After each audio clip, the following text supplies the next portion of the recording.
வணக்கம் நேர்களே, நான் உங்கள் ஆஸ்ட்ரோ பூர்ணா. இன்னைக்கு நாம பார்க்கக்கூடிய சிறப்பு பதிவு டிசம்பர் மாத பலன்கள்.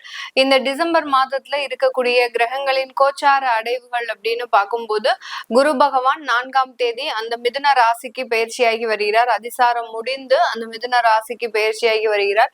அடுத்து சிம்ம ராசியில கேது பகவான், அடுத்து துலாம் ராசியில இருக்கக்கூடிய அந்த புதன் பகவான் 7ஆம் தேதி டிசம்பர் மாதம் அந்த விருச்சிக ராசிக்கு பயிற்சியாகி வருகிறார். அடுத்து விருச்சிக ராசியில இருக்கக்கூடிய அந்த சூரியன், செவ்வாய், இந்த 2 கிரகங்களும் செவ்வாய் 8ஆம் தேதி தனுர் ராசிக்கு பயிற்சி ஆகிறார். அடுத்து சூரியனாகப்பட்டவர் 16ஆம் தேதி தனுர் ராசிக்கு பயிற்சி ஆகிறார். இந்த விருச்சிக ராசியிலே இருக்கக்கூடிய அந்த சுக்கிரனாகப்பட்டவர் 20ஆம் தேதி டிசம்பர் மாதம் தான். இவர் முழுவதுமாக ஒரு 20 நாட்கள் இந்த விருச்சிக ராசியில இருந்து அதுக்கப்புறம் தான் தனுர் ராசிக்கு பயிற்சியாக போறார். அடுத்து கும்ப ராசியில ராகு பகவான், மீன ராசியில சனி இயல்பு நிலையில தான் இருக்கிறார் இந்த மாதம்.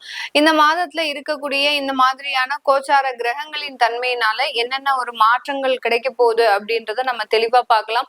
இந்த பதிவுல நம்ம ஒவ்வொரு ராசி என்பர்களுக்கும் ஒரு முக்கியமான ஒரு கோயில் வழிபாடு சொல்லியிருப்போம். அதனால அந்த கோயில் வழிபாடு சொல்லக்கூடிய அந்த நேரத்துல நீங்க அந்த தெய்வத்தினுடைய பேரை கீழே கமெண்ட் பாக்ஸ்ல போடுங்க. ஏன்னா நிறைய பேருக்கு சில விஷயங்கள் நடக்காத ஒரு அன்பர்களாக தான் இருக்கிறாங்க. ஏன்னா நிறைய கமெண்ட் பாக்ஸ் பார்க்கும்போது எங்களுக்கு இது நடக்கல மேடம், நீங்க எல்லாமே பொய்யா சொல்றீங்க அப்படின்ற மாதிரியான ஒரு சில கமெண்ட்ஸ் எல்லாம் வந்துட்டு தான் இருக்கு. உங்களுக்கு சில விஷயங்கள் கோச்சார கிரகங்களின் நிலவரப்படி உங்களுக்கு நிறைய விஷயங்கள் நடக்கல அப்படின்னா உங்களுடைய சுய ஜாதகத்துல சில தேவையில்லாத ஒரு பிரச்சனைகளோ இல்ல அஷ்டமாதிபதி தசாபுத்தியோ இந்த மாதிரியாக இருக்கக்கூடிய ஒரு அமைப்பாக இருக்கும். அதை நீங்க கிளியரா பார்த்து செக் பண்ணிக்கலாம். அந்த கோவில் வழிபாடுக்கு நீங்க உண்டான சில விஷயங்களை செய்தீங்க அப்படின்னா முழுவதுமாக இந்த மாதத்துல நீங்க நிவர்த்தி அடையக்கூடிய ஒரு நேரமாக இருக்கும். இந்த சேனலை முதன்முறையா பாக்குறீங்க அப்படின்னா சப்ஸ்கிரைப் பண்ணிக்கோங்க. பெல் பட்டன்ல ஆல் ஆப்ஷன் சூஸ் பண்ணீங்கன்னா உங்களுக்கு என்னுடைய அடுத்தடுத்த பதிவுகள் நோட்டிபிகேஷனா வரும்.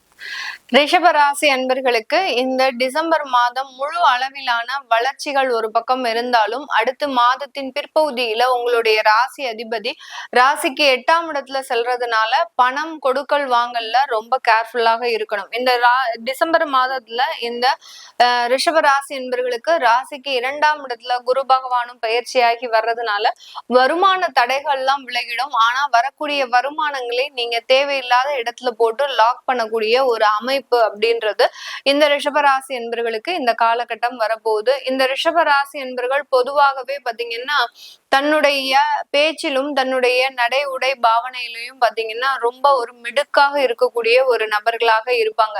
அவர்களினுடைய பேச்சுல எப்போதுமே ஒரு வசீகரம் அப்படின்றது அதிகமாக இருக்கும். பெண்களாக இருக்கிறாங்க அப்படின்னா மீடியா சம்பந்தப்பட்ட ஒரு விஷயத்துல அதிகப்படியாக வேலை செய்யக்கூடிய ஒரு நபர்களாக இருப்பாங்க.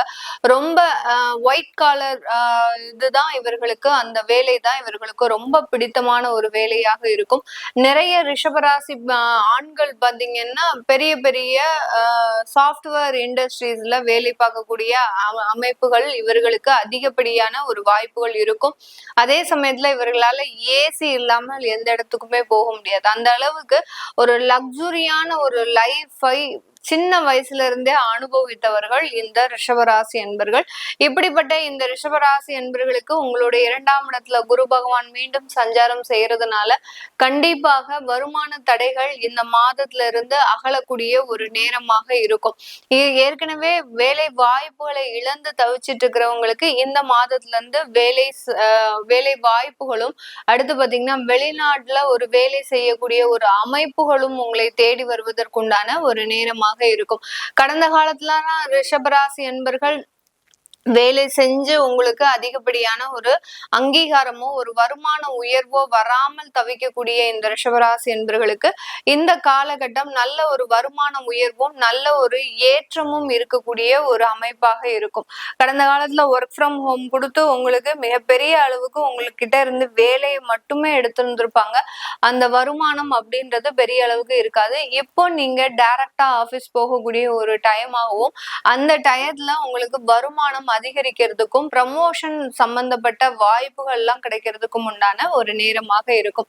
அரசாங்கத்துல வேலை பார்க்கிறவங்க இந்த ரிஷபராசி என்பர்களுக்கு இந்த காலகட்டம் ஒரு உயர் பதவிகள் உங்களை தேடி வருவதற்குண்டான ஒரு நேரம். உங்களுக்கு உண்டான ஒரு ஆய்வாளர் பதவியோ, உங்களுக்கு உண்டான ஒரு அதிகாரி சம்பந்தப்பட்ட பதவிகளோ தேடி வருவதற்குண்டான ஒரு நேரமாக இருக்கும். பட் அந்த இடத்துல நீங்க எந்த விதமான ஒரு இல்லீகலான செயல்பாடுகளும் நீங்க ஈடுபடக்கூடாது. செயல்பட்டீங்க அப்படின்னா அதுல மிகப்பெரிய ஒரு ஆபத்துகளையும் சந்திக்க வேண்டிய ஒரு நேரத்துலதான் இந்த அரசாங்க உத்தியோகத்துல இருக்கக்கூடியவர்கள் இருக்கிறாங்க. ஏன்னா உங்களுடைய 8ஆம் இடத்துல சூரியன் மாதத்தின் பிற்பகுதியிலேயே, அதாவது 16ஆம் தேதியே சஞ்சரிக்க போறார். அடுத்து பாத்தீங்கன்னா உங்களுடைய கலத்திர ஸ்தானாதிபதி ஆகப்பட்ட அந்த செவ்வாயும் மாதத்தின் முற்பகுதியிலேயே 8ஆம் தேதியே அந்த 8ஆம் இடத்துல சஞ்சரிக்க போறாரு. இதனால அந்த கான்ட்ராக்ட் ஒர்க் சம்பந்தப்பட்ட அரசாங்க துறையில இருக்கக்கூடியவர்கள், ரோட் கான்ட்ராக்ட், இந்த மாதிரியான பிடபிள்யூடி டிபார்ட்மெண்ட்ல இருக்கக்கூடியவர்கள் உங்களுடைய வேலையில எந்த விதமான இல்லீகல் செயல்பாடுகளிலும் ஈடுபடக்கூடாது. ஈடுபட்டீங்க அப்படின்னா மிகப்பெரிய அளவுக்கு இந்த வருடத்தின் இறுதியில தேவையில்லாமல் தண்டனையை அனுபவிக்கக்கூடிய ஒரு நேரமாக இருக்கும். அதனால ரொம்ப பதவிகள் வந்தது அப்படின்னா அதுல ரொம்ப கண்ணும் கருத்துமாக கவனத்தோட இருக்கிறதுக்கு உண்டான ஒரு டைமாக இருக்கும். இந்த ரிஷபராசி என்பர்களுக்கு இந்த மாதத்துல உயர் பதவிகள் வருது அப்படின்னாலே உங்களுக்கு ஏதாவது சின்னதா ஒரு இழப்புகள் வர்றதுக்குண்டான ஒரு அமைப்புகள் அந்த இடத்துல பின்னாடியே தொடர்ந்து வர்றதுக்குண்டான ஒரு அமைப்புகள் இருக்கு. அதனால அந்த உயர் பதவிகள் வரும்போது எந்த விதமான ஒரு பெரும் மகிழ்ச்சியும் இல்லாமல் ரொம்ப பொலைட்டா ஒரு யார்கிட்டையும் பிரபகண்டாவும் படுத்தாதீங்க. எனக்கு ப்ரமோஷன் வந்துருச்சு, எனக்கு இனிமே வாழ்க்கையில வருமானம் இவ்வளவு வரும் இப்படின்னு சொல்லி யார்கிட்டையும் நீங்க ஒரு பிரபகண்டா படுத்தக்கூடாது. அப்படி படுத்துனீங்க அப்படின்னா அந்த இடத்துல ஒரு திருஷ்டி தோஷமாகப்பட்டது அதிகமாக இருக்கும். ஏன்னா இந்த ரிஷபராசி என்பர்களுக்கு இவர்களினுடைய தொழில் சார்ந்தும் வேலை சார்ந்தும் எதிரிகள் நிறைய பேர் இருக்கிறாங்க. உங்களை எந்த இடத்துல கவிழ்க்கணும்னு காத்துட்டு இருக்கிறாங்க. அந்த எதிரிகளுக்கு முன்னாடி நீங்க தலை நிமிர்ந்து இருக்கிறதுக்கு இந்த காலகட்டம் சில ஒரு தேவையில்லாத ஒரு லூஸ் டாக்கிங்கோ இல்ல உங்களை பத்தி நீங்களே ஒரு அறிமுகப்படுத்திக்கிறதோ எந்த இடத்துலயுமே கூடாது. அப்படி அறிமுகப்படுத்திக்கிட்டீங்க அப்படின்னா தேவையில்லாத பிரச்சனைகளை நீங்க தேடி போறீங்கன்னு அர்த்தம். எந்த அளவுக்கு ரொம்ப கேர்ஃபுல்லா இருக்கணும் இந்த ரிஷபராசி என்பர்கள். இந்த ரிஷபராசி என்பர்கள் இந்த காலகட்டத்துல இவர்கள் வெளியூர் வெளிநாட்டுல இருக்கிறீங்க அப்படின்னா உறவுகள் சம்பந்தப்பட்ட மேன்மைகள் கிடைக்கும். இது நாள் வரைக்கும் ஒரே வீட்டுல இருந்து 2 நபர்களாக தனித்தனியா பிரிந்து இருந்த குடும்பங்கள் எல்லாமே மீண்டும் சேர்வதற்குண்டான ஒரு தருணம். இந்த காலகட்டம் உங்களுடைய குடும்பத்தார்களும் அந்த வெளிநாட்டுல நல்ல ஒரு வேலை சம்பந்தப்பட்ட வாய்ப்புகளை அடையக்கூடிய ஒரு தருணமாக இருக்கும். வெளிநாட்டுல இருக்கிறவங்க இது வரைக்கும் ஒரு சிங்கிள் ஏர்னிங்ஸா இருக்கிறீங்க அப்படின்னா இப்ப குடும்பத்துல இருக்கிறவர்களும் உங்களுக்கு சம்பாதித்து தரக்கூடிய ஒரு அமைப்புகள் அப்படின்றது இந்த ரிஷபராசி என்பவர்களுக்கு மிக அற்புதமாக நடக்கக்கூடிய ஒரு நேரமாக இருக்கும். 7ஆம் இடத்துல அந்த சுக்கிரன் உங்களுக்கு சஞ்சாரம் செய்யறதுனால உங்களுக்கு வந்துட்டு இருக்க வரன்கள் பாத்தீங்கன்னா எப்போதுமே உங்களை விட ஒரு அந்தஸ்து அதிகமாகவும் உங்களுடைய நாலேஜுக்கு ஒரு அதிகமாகவும் இருக்கக்கூடிய ஒரு அமைப்பாக தான் இருக்கும். இல்ல பாத்தீங்கன்னா உங்களுடைய ஜாதக தசாபுத்தி படி பாத்தீங்கன்னா உங்களுடைய வரன்கள் உங்களுக்கு ஸ்டேட்டஸுக்கு தகுந்த மாதிரி இல்லாமல், உங்களுடைய படிப்பறிவுக்கு தகுந்த மாதிரி இல்லாமல், ஒரு உங்களுடைய எக்ஸ்பெக்டேஷனுக்கு ஒரு குறைந்த ஒரு லெவல்ல தான் இருக்கக்கூடிய வரன்களாக வரும். அப்படி வந்தது அப்படின்னா தாராளமாக ஏற்றுக்கொள்ளுங்கள். ஏற்றுக்கிட்டீங்க அப்படின்னா இந்த திருமண அமைப்புகள் அப்படின்றது மிகவும் ஒரு எளிதாக நடைபெறக்கூடிய ஒரு ஸ்தானமாக இருக்கு. அடுத்து வரக்கூடிய காலகட்டம்லாம் இந்த ரிஷபராசி என்பர்களுக்கு பெருமளவு திருமண யோகத்தை கொடுக்காத ஒரு நேரமாக இருக்கிறதுனால இந்த காலகட்டத்துல வரக்கூடிய சில அமைப்புகளை இந்த டிசம்பர் மாதம் முற்பகுதியில வரக்கூடிய சில வரன்களை நீங்க செலக்ட் பண்ணி அதுல மேட்சிங் பார்த்துக்கிட்டீங்க அப்படின்னா மிகப்பெரிய அளவுக்கு ஒரு மாற்றங்கள் நடக்கக்கூடிய ஒரு நேரமாக இருக்கும். இந்த காலகட்டம் உற்பத்தி சார்ந்த தொழிலோ இல்ல ரீட்டைல் சம்பந்தப்பட்ட பிசினஸ்களோ பாத்தீங்கன்னா இந்த ரிஷபராசி என்பவர்களுக்கு அதிகப்படியான லாபத்தை அடையக்கூடிய ஒரு நேரமாக இருக்கும். ஏன்னா உங்களுடைய 11ஆம் இடத்துல சனி இயல்பு தன்மையோட இருக்கிறார். அதுவும் போக அந்த சனி மீது அந்த செவ்வாயின் பார்வை இருக்கிறதுனால உற்பத்தி சார்ந்த தொழில அதிகப்படியான ஒரு மாற்றமும், தொழில்ல இருக்கக்கூடிய சில நெகட்டிவான விஷயங்களை நீங்க நீக்குவதற்கும் உண்டான ஒரு தருணமாக இருக்கும். அந்த இடத்துல தொழிலாளர்கள் வேலை செய்யல அப்படின்ற பட்சத்துல அவங்களை நீக்கிட்டு வேற தொழிலாளர்களை அமைச்சு அதற்குண்டான ஒரு வளர்ச்சியை பெறுவதற்குண்டான ஒரு அமைப்பாக தான் இந்த ரிஷபராசி என்பர்களுக்கு இருக்க போது. இந்த ரிஷபராசி என்பர்கள் இந்த காலகட்டம் நான் முதல்லயே சொன்ன மாதிரி எதிரிகளினுடைய தொந்தரவுகள் அதிகமாக இருக்கு. அதே சமயத்துல நீங்க நல்லா இருக்க கூடாது அப்படின்னு நினைக்கக்கூடிய கூட்டங்கள் உங்களோட சேர்ந்து செயல்படுறதுனால நீங்க இந்த மாதம், இந்த டிசம்பர் மாதம் கோச்சார நிலவரப்படி இருக்கக்கூடிய கிரகங்களின் அமைப்புக்கு தகுந்த மாதிரி நீங்க வழிபட வேண்டிய தெய்வம் அப்படின்னு பாத்தீங்கன்னா அந்த சம்ஹார முருகனை நீங்க வழிபாடு பண்ணணும். அதாவது திருச்செந்தூர்ல இருக்கக்கூடிய அந்த சம்ஹார முருகனை நீங்க பிரார்த்தனை பண்ணி வழிபாடு பண்ணும்போது மிகப்பெரிய ஒரு மாற்றங்கள் கண்டிப்பாக நடக்கக்கூடிய ஒரு நேரமாக இருக்கும். உங்களை நீங்களே நிறைய ஃபீல் பண்றீங்க, நமக்கு யாரோ ஏதோ செய்வினை வச்சுட்டாங்க, நம்மளால ஒரு வேலை செய்யணும் போகும்போது அந்த இடத்துல ஏதோ ஒரு சோர்வு தன்மை இருக்கு, அந்த வேலை இடத்துல நீங்களே உங்களை அறியாமலே சில தவறுகள் செஞ்சுட்டு இருக்கிறீங்க, இப்படி எல்லாம் இருந்தது அப்படின்னா கண்டிப்பாக அந்த எதிரிகளினுடைய தொந்தரவும் திருஷ்டி தோஷங்களும் அதிகமாக இருக்குன்னு பேரு.